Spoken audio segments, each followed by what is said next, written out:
अमेरिकी राष्ट्रपति Donald Trump और जेलेंस्की के बीच तीखी बहस के बाद यूक्रेन और रूस के बीच युद्ध तेज हो गई है। यूक्रेन में युद्ध भयावह है तो गाजा में विनाश का दौर फिर से शुरू हो चुका है। इजराइल ने सुबह से गाजा में फिर से बमबारी शुरू कर दी। इजराइल के ये हमले तब शुरू हुए जब हमास ने अमेरिका के प्रस्ताव को मानने से साफ इनकार कर दिया। इसके बाद इजराइल ने न सिर्फ सीज फायर तोड़ने का ऐलान कर दिया बल्कि गाजा में ऑलराउंडर अटैक शुरू कर दिया। तो सवाल यही है कि क्या गाजा में अब युद्ध की जो आग भड़की है, क्या उसमें पूरा अरब जलने जा रहा है?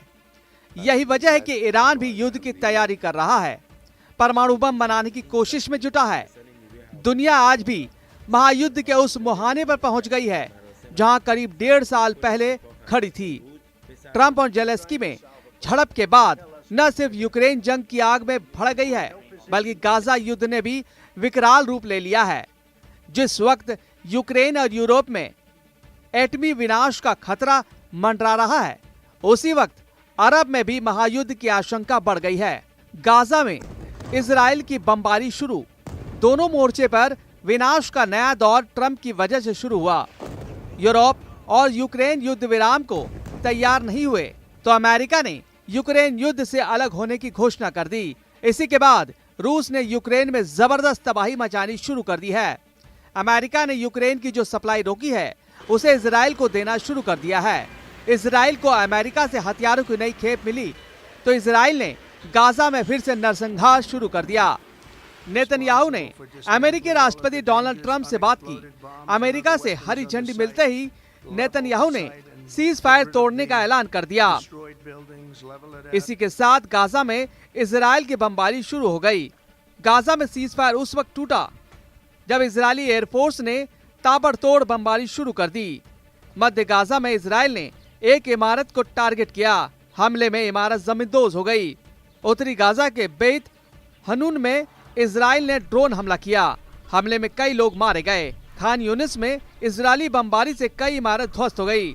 7 लोगों की मौत हो गई। हमास के ठिकानों को मलबे में बदला जा रहा है। गाजा के साथ साथ इजराइल वेस्ट बैंक में भी हमले हो रहे हैं। वेस्ट बैंक में मौजूद हमास के ठिकानों को मलबे में बदला जा रहा है। गाजा में तबाही का यह नया दौर तब शुरू हुआ जब इजराइल ने सीज फायर तोड़ दिया। सवाल यह है कि आखिर नेतन्याहू ने गाजा में युद्ध विराम क्यों तोड़ा?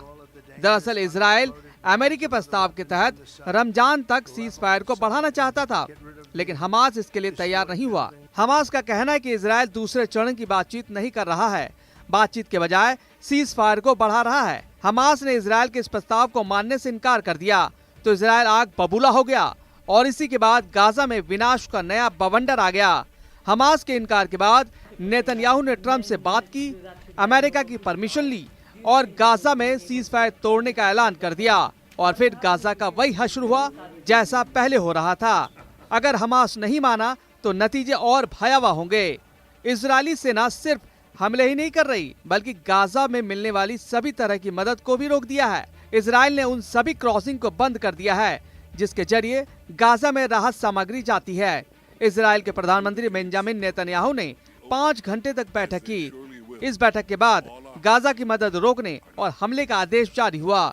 नेतन्याहू ने चेतावनी जारी करते हुए कहा कि अगर हमास नहीं मानता है तो इसका नतीजा बहुत ही भयावह होगा। गाजा में जंग की शुरुआत हुई तो अमेरिका ने बारूद की सप्लाई कर दी। अमेरिका के बम और बारूद तेल अवीव पहुंचना शुरू हो गया है। अमेरिका ने इजराइल को 45,000 बंकर बस्टर बम दे दिए। इतना ही नहीं, अमेरिका 35,000 करोड़ रुपए के हथियार देगा। अमेरिका की ये सप्लाई और इजराइल का आक्रामक रुख ये बता रहा है कि अब हमास का पूरी तरह से खात्मा करने की तैयारी है। अगर हमास को बचाने ईरान आया तो ट्रंप और नेतन्याहू ईरान पर भी धावा बोल सकते हैं। फिर दुनिया पर वर्ल्ड वॉर 3 का खतरा मंडराने लगेगा।